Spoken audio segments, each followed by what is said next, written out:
Hello everyone, welcome to my channel. Keep it simple but significant. I am your host Sasi. Let us start today's discussion. Who was the first Chief Election Commissioner of India? First Chief Election Commissioner थे, इनका नाम था Sukumar Sen. Answer is B. The chief election commissioner जो होते हैं वो head होते हैं इलेक्शन कमीशन ऑफ इंडिया के. A body constitutionally empowered to conduct free and fair election to the national and state legislature. और ये इलेक्शन में मतलब इलेक्शन करवाते हैं किसका? प्रेसिडेंट का, वाइस प्रेसिडेंट का भी. सुकुमार सेन जो थे वो एक इंडियन सिविल सर्वेंट थे और इन्होंने सर्व किया था as a chief election commissioner of India 1950 से 1958 तक इन्होंने सर्व किया था. Which of the following constitute the all India services? All India services को कॉन्स्टिट्यूट कौन कौन सा करता है? तो देखिए, IAS, IPS, IFS, ये तीनों कॉन्स्टिट्यूट करते हैं ऑल इंडिया सर्विसेज को. So the answer is 1, 2 and 3. Answer is C. National legal service authority NALSA has been constituted under which act of parliament? NALSA को कॉन्स्टिट्यूट किया गया था किस एक्ट ऑफ पार्लियामेंट से? तो ये एक्ट था आपका 1987 का, legal service authority act 1987. Okay. Which of the following committees advocate the establishment of the permanent interstate council under article 263 of the constitution? Article 263 of the constitution में inter state council का permanent inter state council बनाने को advocate किया था किसने? Sarkaria commission ने किया था. Answer is a. It was Sarkaria commission on the centre state relations. कब? 1983 से 88 के बीच में इन्होंने ये काम किया था. which made a strong case for the establishment of a permanent interstate council. और ये आया था आर्टिकल 263 में. In which case Supreme Court laid down proposition for imposition of president rule in the state under article 356.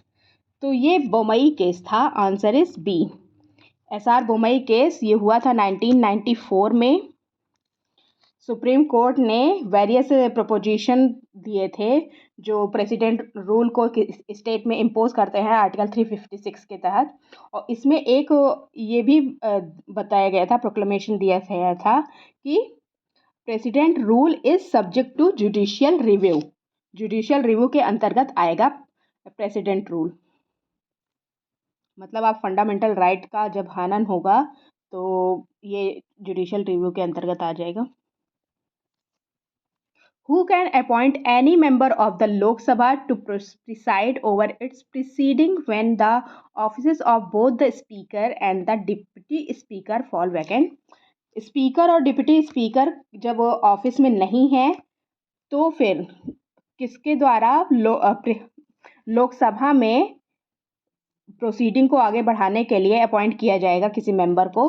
तो ये president appoint करेंगे किसी member को प्रोसीडिंग को आगे बढ़ाने के लिए अगर स्पीकर और डिप्टी स्पीकर ऑफिस में नहीं है, वैकेंट है सीट. तो which act signed by B.R. Ambedkar on behalf of depressed classes in September 1932 abandoned the demand for separate electorate for the depressed class? 1932 में बी आर अम्बेडकर ने sign किया था कौन सा पैक्ट जिसमें इन्होंने सेपरेट इलेक्टोरेट की मांग की थी डिप्रेस्ड क्लास के लिए? तो ये था Poona act, Poona pact. Answer is सी.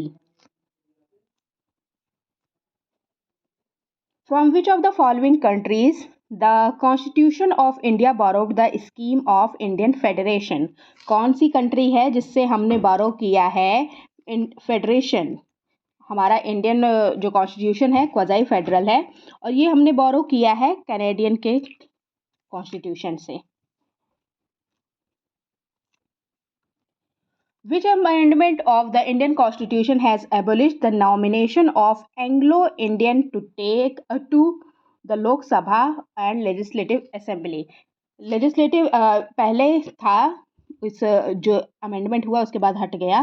पहले एंग्लो इंडियन लोकसभा में दो एंग्लो इंडियंस की सीट होती थी, मतलब दो तो जरूर ही रहेंगे। तो ये 1952 से 2020 तक ये था, ये प्रोविज़न कि दो एंग्लो इंडियंस रहेंगे, उनकी सीट रहेगी। लेकिन फिर कॉन्स्टिट्यूशनल अमेंडमेंट एक्ट 2019 आया, जिसमें कौन सा अमेंडमेंट एक्ट था? वो 104वां अमेंडमेंट एक्ट था। Answer is D. 2019 में ये एक्ट आया, 104वां अमेंडमेंट एक्ट था। इसमें जो एंग्लो इंडियंस की सीट्स थी उसको एबोलिश कर दिया गया। Which among the following has the power to legislate on the matters which are neither in the union list, nor in the state list, nor in the concurrent list of the Constitution of India? तो ये union, state and concurrent list schedule 7 में दिया हुआ है। हमारे constitution के schedule 7 में union, state and concurrent list दिया है। यूनियन लिस्ट में यूनियन मतलब सेंट्रल गवर्नमेंट लॉज बनाती है, स्टेट लिस्ट में स्टेट लॉ बनाती है, करंट लिस्ट में दोनों लॉ बना सकते हैं। लेकिन अगर दोनों में कोई डिस्प्यूट होता है तो जो सेंट्रल का लॉ होगा वो प्रिवेल करेगा। और इसमें पूछ रहा है अगर तीनों ही लॉ तीनों का मतलब powers to legislate on the matter of, इन तीनों के अंतर्गत ही कोई लॉ नहीं आ रहा है तो कौन लॉ बनाएगा? तो ये है पार्लियामेंट करेगा ये सब। That's all for today. If you like my video, please do like, comment, share and subscribe. Thank you.